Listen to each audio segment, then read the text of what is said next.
জীব কখন কৃষ্ণমুখী হয়। জীব যতদিন ভুলে থাকে বিষয় মায়া বৈভবে, তখন জীবের আত্মচিতি জ্ঞান থাকে না।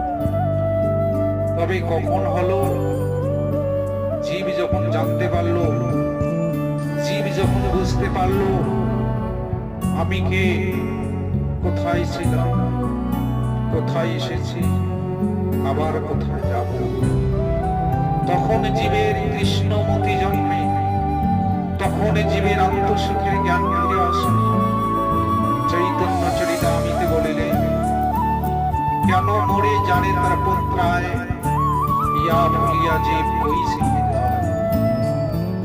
তাই চৈতন্য চরিতামৃতে শ্লোক রচনা করলেন, শ্বেত দর্পণম মার্জনম ভব মহাদাবাগ্নি নির্বাপনম শ্রেয়ম